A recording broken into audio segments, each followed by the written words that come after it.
muna ako dun sa workstation ko after nung shift. Kapag nakaramdam kasi ako ng antok during shift, matik yan, naantokin din ako habang nagdadrive pa uwi. Ilang beses na muntik-muntik na mapahamak dahil sa pagdadrive ng inaantok. Kapag nagdrive ka pa naman habang inaantok, para ka na rin nagdadrive ng lasing. Hindi siya yung agad-agad nawawala kapag mag-stop ka lang saglit, mag-yosi, mag-vape, or sabi nila buksan mo yung kapraso ng bintana mo para magising ka. Wala, hindi effective sa akin yung mga yun. After 3-5 minutes, wala, babalik na ulit yung antok. Tapos ayun na, gewang-gewang na naman. Maraming pwede mangyari dyan. Ikaw yung maka-aksidente or makaka-aksidente ka. Ano ba naman yung umidlip ng 30 minutes to 1 hour? Ewan ko, siguro yung iba hindi inaantok pang nagdadrive. Pero ako talaga, wala, hindi ko mapigilan. Parang hindi na ako nasanay.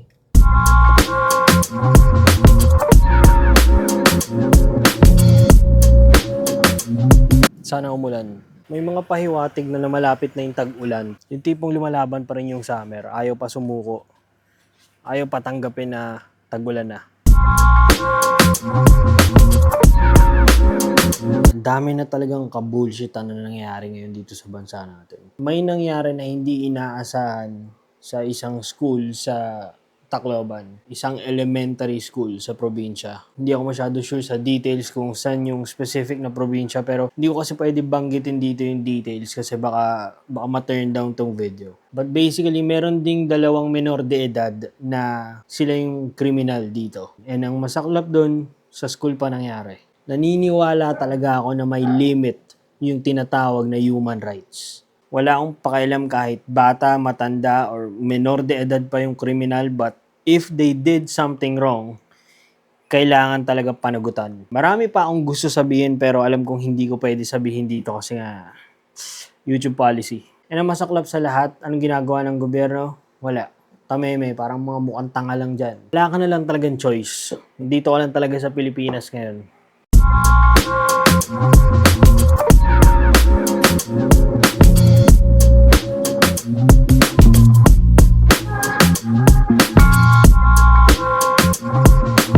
Okay, so tapos na tayo for our Wednesday workout. Isang araw na lang, Friday. So far, kahit maraming challenge sa schedule, kahit pa paano na isisingit ko pa yung pag-gym, kailangan kasi talaga. Yung 3 times a week na yun, full body workout na yun, minamaximize ko talaga hanggat maaari. Let's go.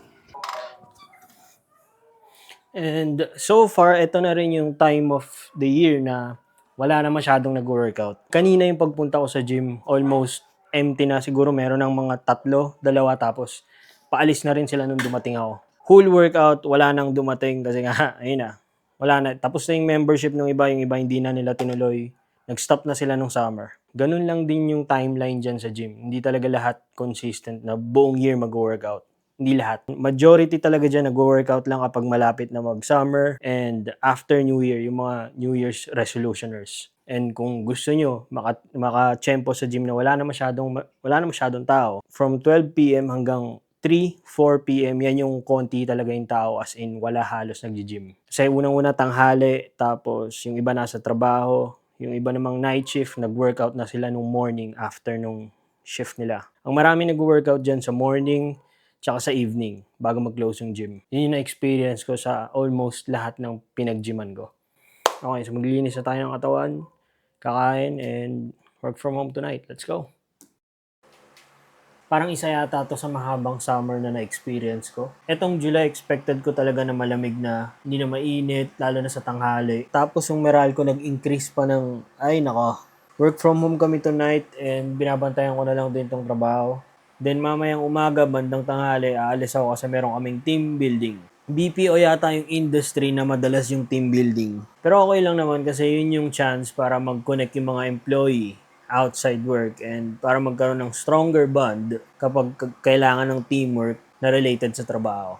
I believe na ganun yung purpose ng team building. Ito kasing first team building na sumama ako dito sa bagong team na naka-join ako. Yung tipong days before pa, iniisip mo na yung outing kasi excited ka na tapos hindi ka na makatulog. Wala na yung ganung feeling ngayon.